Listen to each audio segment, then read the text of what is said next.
आज का अपना टॉपिक होगा आवर्त सारणी के गुण, property of the periodic table.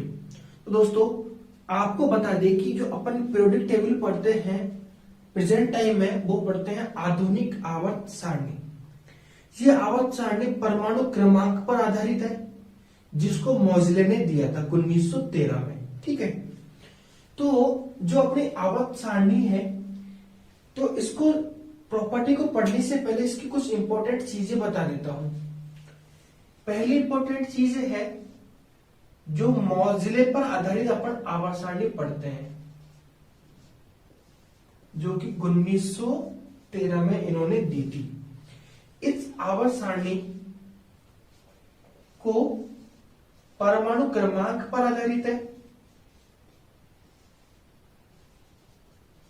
ठीक है, तीसरा क्या है इसमें 4 ब्लॉक हैं, 4 ब्लॉक है। ये 4 ब्लॉक कौन कौन से हैं आप इनसे सब परिचित होंगे, लेकिन मैं आपको बता देता हूं। पहला है एस ब्लॉक, दूसरा है पी ब्लॉक, तीसरा है D block, and fourth and last है एफ ब्लॉक।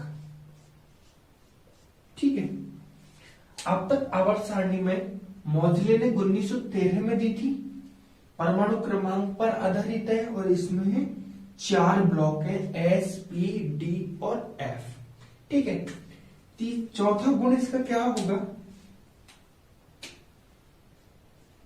जो अपनी आवर्त सारणी है इसमें 7 आवर्त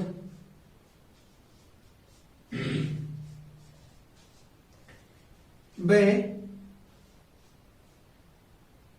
18 वर्ग, ये इसको ऑब्लिक अपन बोल सकते हैं, शंकु। इसमें 7 तो आवर्त है और 18 वर्ग है मोजले की आवर्त सारणी में।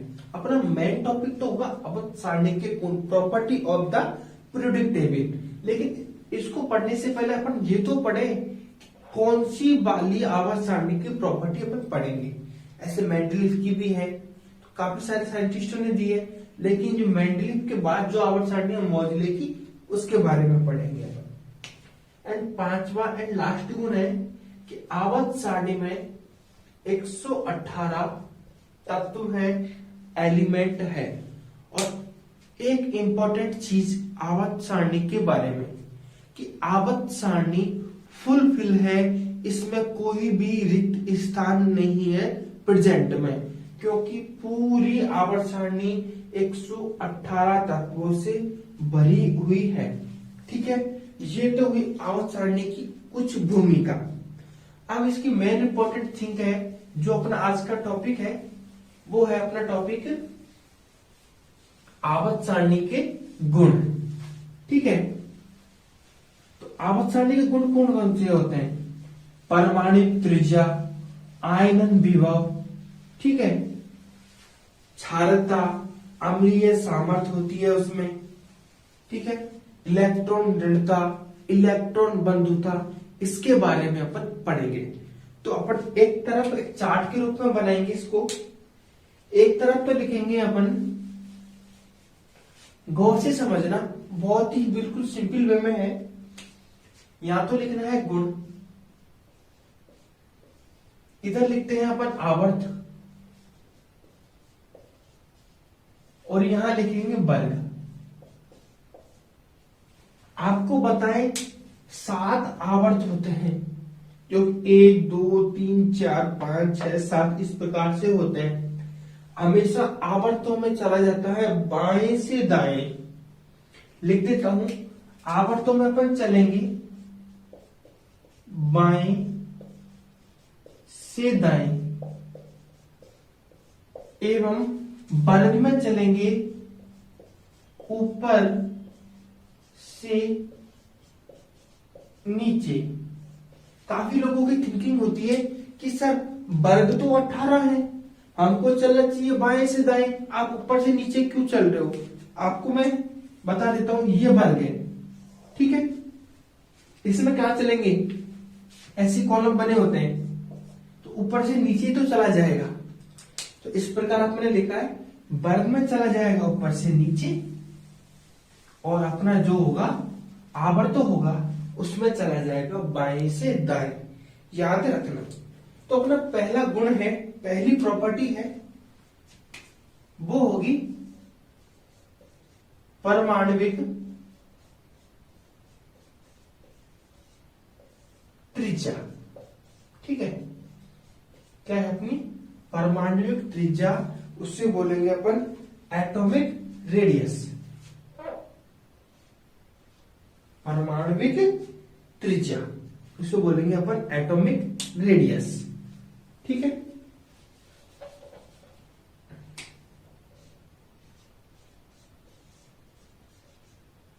ठीक है, एटॉमिक रेडियस।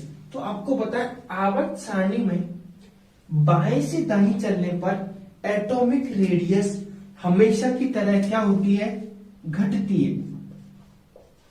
एटॉमिक त्रिज्या पर क्या प्रभाव पड़ेगा, आवर्त सारणी में बाएं से दाएं चलने पर एटॉमिक त्रिज्या घटेगी और वर्ग में एटॉमिक त्रिज्या पर क्या प्रभाव पड़ेगा, ये होगी बढ़ेगी। समझ में आई। अपन देखेंगे कि जो एटॉमिक रेडियस है आवर्त सारणी में बाएं से दाएं चलेंगे तो हमेशा एटॉमिक रेडियस घटेगी, डिक्रीज होगी, और ऊपर से नीचे चलेंगे तो एटॉमिक रेडियस हमेशा हर एलिमेंट की एटॉमिक रेडियस बढ़ेगी, ये याद रखना, ठीक है।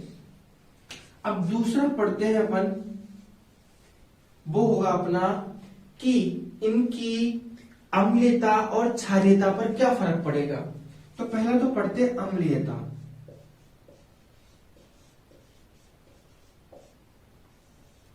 अम्लीयता होगी कि आवर्त सारणी में बाएं से दाएं चलने पर अम्लीयता पर क्या प्रभाव पड़ेगा। तो अपन देखेंगे कि अम्लीयता क्या होगी, बढ़ेगी। इसके एक एग्जांपल बता देता हूं कि जो HF ये HCl, Cl कहां पे आता है, 70वें वर्ग का एलिमेंट है Cl, क्लोरीन बोलते हैं, जो हाइड्रोजन से रिएक्शंस करके HCl हाइड्रोक्लोरिक एसिड का निर्माण करता है, जो कि सबसे प्रबल है। तो वह क्या है देखेंगे, आवर्त सारणी में सबसे लास्ट में गए तो क्लोरीन आया ना, वो क्लोरीन की क्या, उसकी एसिडिक नेचर क्या होगा, वो हमेशा ज्यादा होगा, ठीक है। और ऊपर से नीचे चलने पर हमेशा एसिडिक नेचर क्या होगा, घटेगा। क्या हो रहा है, घटेगा, घट रहा है, ठीक है। अब देखते हैं उसी प्रकार बेसिक नेचर, या बोल सकते हैं उसके ऊपर क्षारीयता। आवर्त सारणी में बाएं से दाएं चलने पर ये होता है बायां और वो पक्ष होता है दायां, ठीक है। तो बाएं से दाएं चलने पर क्षारीयता क्या होगी, घटेगी। क्या हो रही है, क्षारीयता घटेगी, और ऊपर से नीचे चलने पर क्षारीयता क्या होगी, बढ़ेगी। यह सिंपल सा फंडा है, जहां पर अम्लता बढ़ रही है वहां क्षारता कम होगी, और जहां पर क्षारता घट रही है वहां पर अम्लता बढ़ेगी। वो ही सिंपल सा फंडा लग रहा है अम्लता और क्षारीयता में, ठीक है। अब बात करते हैं, चौथा फंडा है अपना आयनन विभव, आयनन पोटेंशियल के बारे में बात करते हैं। तो आवर्त सारणी में बाएं से दाएं चलने पर आयनन विभव का मान हमेशा क्या होगा, बढ़ेगा। याद रखना, आयनन विभव का मान हमेशा बढ़ेगा, और ऊपर से नीचे चलने पर आयनन विभव का मान क्या होगा, घटेगा, ठीक है। अब पांचवा है अपना अपन ने पढ़ा आयनन विभव के बारे में पढ़ लिया, अब पढ़ेंगे इलेक्ट्रॉन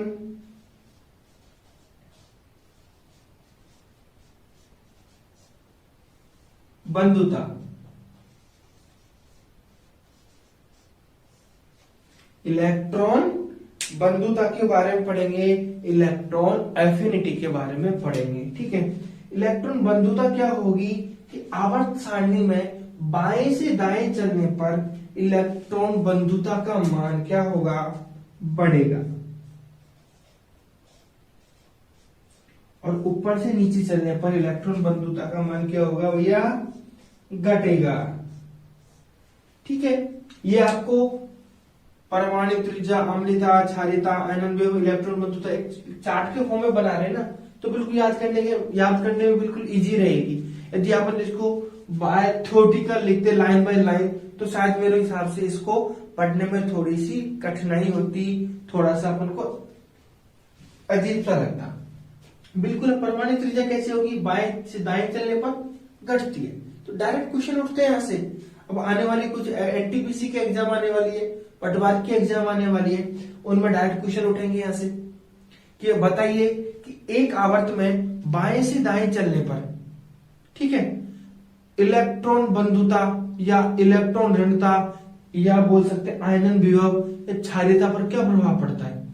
ऑप्शन दे देंगे, घटेगी, बढ़ेगी, स्थिर रहेगी या नॉन ऑफ दी, इनमें से कुछ नहीं। तो इस प्रकार से आपको ऑप्शन देखने को मिलेंगे।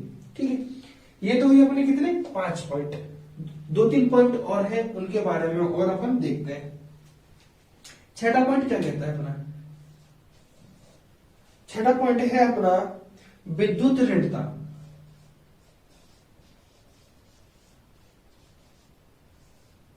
क्या हो रही है, विद्युत ऋणता। अब विद्युत ऋणता का क्या प्रभाव पड़ेगा आवर्त सारणी में। ठीक है, ये शायद आपको नीचे दिख नहीं रही हो, मैं इसको ऊपर की साइड लिख देता हूं।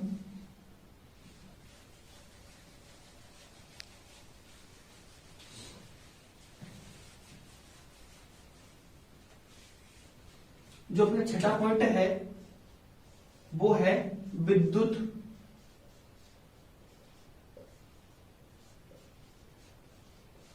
ऋणता, इलेक्ट्रोनेगेटिविटी।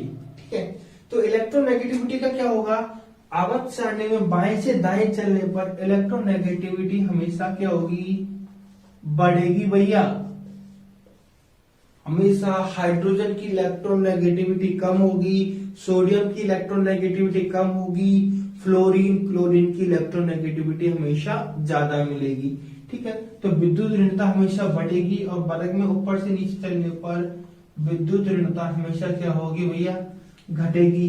ये याद रखना, बिल्कुल आप सटीक तरीके से याद रखना कि हमेशा ये पॉइंट बिल्कुल हर आवर्त जो अपने मोजले की आवर्त सारणी है उसमें बिल्कुल परफेक्ट रूप से यही पॉइंट फॉलो होंगे। इसके अलावा कोई भी दूसरा पॉइंट फॉलो नहीं होगा। ठीक है, अपन ने विद्युत ऋणता, धात्विक नेचर, अधात्विक नेचर के बारे में भी अपन पढ़ लेते हैं। ठीक है, अब दूसरा है 7वां नंबर है अपना धात्विक प्रभाव। अब धात्विक प्रभाव के बारे में आपको बता देता हूं कि आवर्त सारणी में बाएं से दाएं चलने पर हमेशा धात्विक नेचर हमेशा क्या होगा, घटेगा, और ऊपर से नीचे पर चलने पर धात्विक नेचर हमेशा क्या होगा, बढ़ेगा। इसके अपोजिट मैं लिखूंगा नहीं, आप लिख लेना, आपको तो लिख देता हूं। 8वां एंड लास्ट पॉइंट है आवर्त सारणी के गुण का अधात्विक गुण, अधात्विक प्रभाव।